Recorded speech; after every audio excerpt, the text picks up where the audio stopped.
Jérémy André, bonjour. Bonjour. Et merci d'avoir accepté notre invitation cet après-midi. Vous êtes journaliste reporter au Point, spécialisé sur l'Asie, et vous publiez aux éditions Albin Michel une enquête absolument passionnante sur les origines du Covid-19. Ça s'intitule Au nom de la science, et vous y démontrez comment l'hypothèse d'une création en laboratoire du virus en Chine a été rapidement écartée, y compris par des scientifiques émérites qui avaient très sérieusement envisagé cette idée dès la fin du mois de décembre 2019. Qui nous a menti, Jérémy André? Seulement les responsables politiques chinois? Alors, d'abord, les responsables politiques chinois. Le Parti communiste chinois a menti massivement sur l'origine de ce virus. Mais il y a eu aussi des scientifiques à l'international qui se sont arrangés avec la vérité, qui ont changé de version. On va y revenir. De manière extrêmement troublante et qui ont accusé toute personne qui se posait des questions qui étaient en fait scientifiquement légitimes d'être des complotistes. Et ce sont des attaques qui ont vraiment profondément meurtri la confiance dans la science. Et qui ont écarté cette hypothèse justement pour défendre la science, pour défendre aussi de la diffusion de la science en Chine, avec ce type d'argument beaucoup plus politique que scientifique finalement. Oui, exactement. Donc les scientifiques, bien entendu, en général, essaient d'être honnêtes et d'avoir des positions basées sur les faits. Mais on l'a vu dans cette affaire, il y a des intérêts, des arrière-pensées politiques. Donc en France et aux États-Unis, il y avait des coopération très importante avec la Chine au début de cette pandémie. Et certains Français d'ailleurs ont pensé que Washington faisait pression justement pour éviter sur la France, justement pour éviter que la France continue par la suite de développer ses relations avec la Chine. Et effectivement, donc on est rentré dans un monde de paranoïa dès le début, où par exemple la mention donc du laboratoire P4, c'est-à-dire le laboratoire de très haute sécurité qui avait été construit par la France, donc par des politiciens américains, a été vue en fait de Paris comme une attaque contre la coopération entre la France et la Chine. Pour cacher justement aussi la coopération qui existait entre les Américains et les Chinois. Alors, ce qui est extrêmement troublant, c'est qu'effectivement, il y a eu cette insistance sur ce donc laboratoire P4, qui est un peu devenu un buzzword au début de la pandémie. Tout le monde parlait du laboratoire P4, alors même que ce type de virus, donc les virus de la famille du SARS, normalement sont plutôt étudiés dans des laboratoires de moindre sécurité. Et or, il y avait toute une série de coopérations entre des chercheurs américains et chinois de Wuhan sur des coronavirus de SARS, donc qui consistaient à les manipuler et dont on voit dans certains articles, par exemple un article de 2016, que elles étaient réalisées dans les laboratoires de très faible sécurité, c'est-à-dire des laboratoires P2 pour des pathogènes de classe 2, donc beaucoup moins dangereux que le SARS, ou encore des laboratoires P4 où on étudie plutôt Ebola ou des virus vraiment très dangereux. Et vous rappelez dans le livre, Jérémy André, les origines de ce laboratoire P4, donc construit en Chine avec l'aide de la France, et notamment l'initiative de Jean-Pierre Raffarin, alors Premier ministre, malgré l'opposition des renseignements français. Alors, c'est une des choses qui explique finalement la confusion qu'il y a eu en France au début de cette pandémie.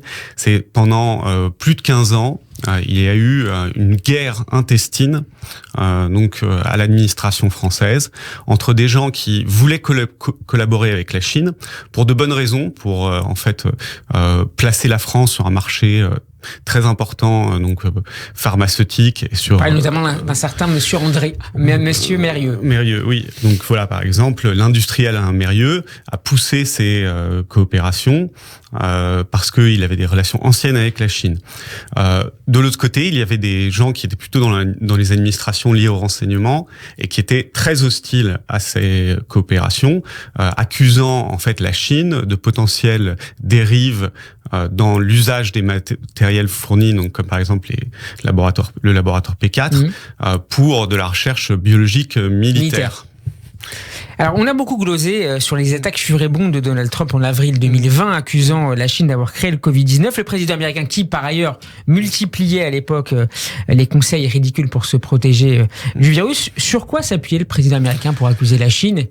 Et pourquoi a-t-il été autant attaqué, notamment par le docteur de l'Amérique, Fauci ? Alors, donc, quand Donald Trump s'empare de cette question de l'origine, d'une part, il faut rappeler que c'est très tardif. En fait, ça se produit au mois d'avril 2020. Donc après, en fait, des mois de débats en partie secrets, donc au sein de la communauté scientifique, où des scientifiques ont fortement soupçonné qu'il s'agissait d'un accident de laboratoire. Depuis le début du mois de janvier 2020, à peu près. Depuis mi-janvier 2020, il y avait des discussions entre scientifiques sur la question. Ensuite, donc, quand Donald Trump s'en empare, il n'a aucune preuve.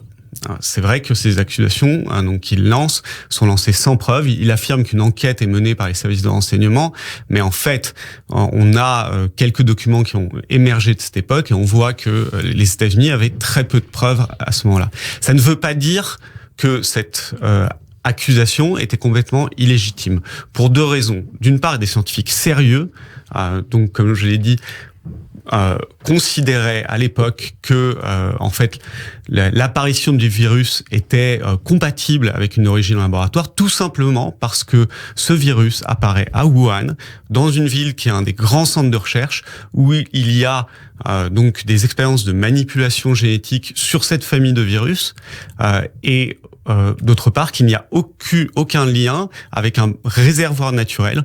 On connaît en fait un proche parent du SARS-CoV-2, donc le virus à l'origine du Covid, qui se trouve être en fait à plus de 1000 km, donc dans le Yunnan, une province au sud-ouest de la Chine. Et ce qui est fascinant et inquiétant aussi, c'est de voir, par exemple, vous parlez de scientifiques comme Christian Andersen, qui au début met le doigt sur la possibilité de la création en laboratoire de ce virus-là, et qui en quelques jours, on le voit dans les notes que vous citez, change de version et publie par la suite des articles qui feront référence. Oui. Donc Christian Andersen est très important dans cette controverse. C'est un donc virologue d'origine danoise qui travaille aux États-Unis et qui donc avertit les dirigeants de la science américaine, en particulier le docteur Anthony Fauci, dont vous avez parlé, qui est le scientifique le plus respecté aux États-Unis à l'époque, qu'il soupçonne une origine en laboratoire parce qu'il y a une spécificité dans ce virus, un site furine qui ne se trouve pas dans des virus de la même famille, donc la famille du SARS.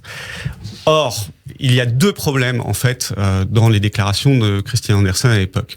D'une part, en même temps sur les réseaux sociaux et en parlant donc avec des conseillers de la Maison Blanche lors d'un briefing auprès de scientifiques, il assure quasiment les mêmes jours que les théories selon lesquelles le virus pourrait venir d'un laboratoire sont des théories de cinglés.